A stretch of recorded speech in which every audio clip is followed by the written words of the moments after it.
हैं कि बहुत ज्यादा है, तो ट्रेड इम्बैलेंस है, तो हम चाइना से भी बताएं उनको कि आप जो खामखा पाकिस्तान की तरफ देख रहे हैं वो तो नुकसान, पाकिस्तान से आपको कोई फायदा नहीं है।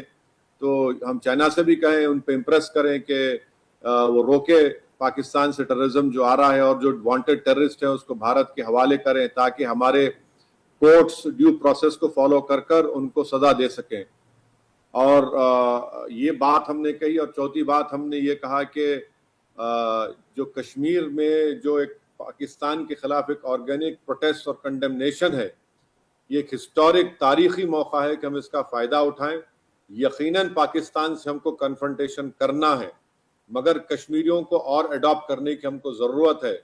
और ख़ास तौर से जो कश्मीरी नौजवान जो आज ये महसूस कर चुका है कि हम लोग टनल में फंसे हुए हैं, हमको उस टनल से उनको निकाल कर उनको और करीब करने की ज़रूरत है। वहाँ पर अगर कोई ह्यूमन राइट्स एब्यूज़ हो रहे हैं उसको रोकने की ज़रूरत है। तो इससे एक मौसर जवाब हम लोग दे सकेंगे।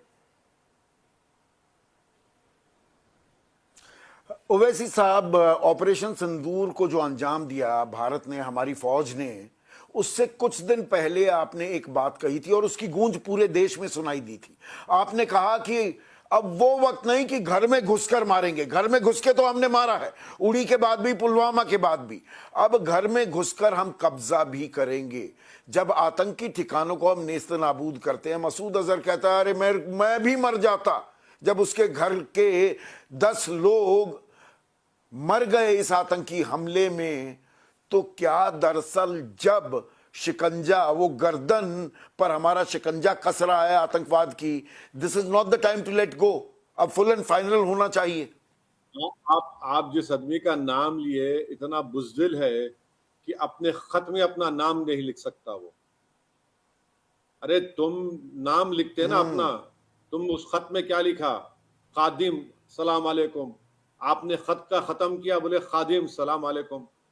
अरे तुम में अगर मर्दानगी है तो नाम लिखते तुम उसमें अपना, तुम नाम ही नहीं लिखते। और तुम कौन से दीन की बात कर रहे हो? तुम्हारी गलतियों का खमियाजा पूरा खित्ता, पूरा साउथ एशिया इसको सह रहा है।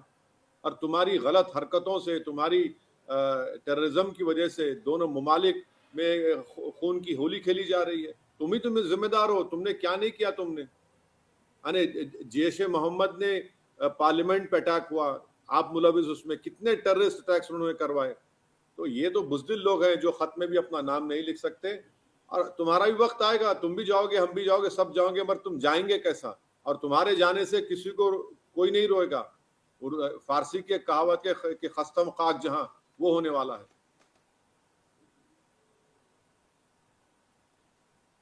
तो क्या अब आतंकवाद को देखिए, जब आतंकवाद घुटनों पर रेंगता दिखाई दे रहा है तो ये फाइनल किल के लिए जाने का भी वक्त है। मैं पूरी जिम्मेदारी से इस शब्द का इस्तेमाल कर रहा हूं ओवैसी साहब। नहीं सर, मैं आपसे डिसएग्री करता हूं। कहां घुटने पे आया है? आप देख रहे हैं ना, कल हाफिज सईद का बेटा, हाफिज अब्दुल रहीम, क्या नाम है, हाफिज अब्दुल रहीम नाम है उनका, वो अमेरिका में टेररिस्ट उनको घोषित किया गया। पाकिस्तान ये है कि जो उनके हेडक्वार्टर पे जो टेररिस्ट मारे गए, हाफिज अब्दुल रहमान उनकी नमाज जनाजा पढ़ा रहे हैं, जो डेजिग्नेटेड टेररिस्ट हैं, उनके पीछे उनके बैंड ऑर्गेनाइजेशन के लोग हैं, और उनके पीछे आर्मी के कपड़ों में वहां की आर्मी खड़ी हुई है। ये पाकिस्तान है। कहां घुटनों पे हैं ये लोग? घुटनों पे नहीं है। हम लोग गलत फहमी का शिकार ना हो जाए, घुटनों पे नहीं है। इनको उस पोजीशन पे लाने के लिए हमको पाकिस्तान को पहले FATF के जरिए ग्रे लिस्ट पे लाना पड़ेगा। और मैं बार बार कह रहा हूं कि पाकिस्तान 26/11 के जो टेररिस्ट है उनके खिलाफ कब आपने लीगल कार्रवाई अपने मुल्क में की? जब FATF में ग्रे लिस्ट में आया तो आप पे गिरफ्त मजबूत हो गई। आप बहुत अहम बात कह रहे हैं। ये फाइनेंशियल एक्शन टास्क फोर्स जो है ओवैसी साहब, इसमें इसकी ग्रे लिस्ट में 2018 से 2022 तक था पाकिस्तान, और 85,000 करोड़ रुपए का नुकसान होता था, मोटा मोटा $10 बिलियन का। अब वो उससे बाहर निकल गया। अगले महीने फिर से बैठक होने वाली है। तो भारत को अपना पूरा कूटनीतिक दबाव बनाना होगा क्या? जब कमर तोड़नी है तो वो आर्थिक ऑक्सीजन, वो सप्लाई भी काटनी होगी।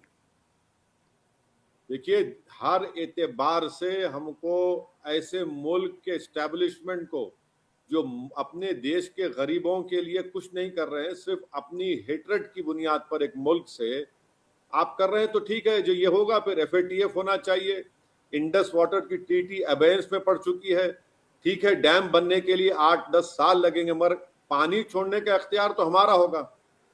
तुम जब चाहोगे तो पानी नहीं छोड़ा जाएगा, बिल्कुल। और वैसा ही होना चाहिए। जब तक इनकी जो दिमाग, इनका जो आसमानों में है, वो जब तक जमीन पर नहीं आएंगे, जो बुलंद बांग दावे और ख्वाब दिखा रहे हैं अपनी जनता को, जो कभी पूरे नहीं होने वाले हैं।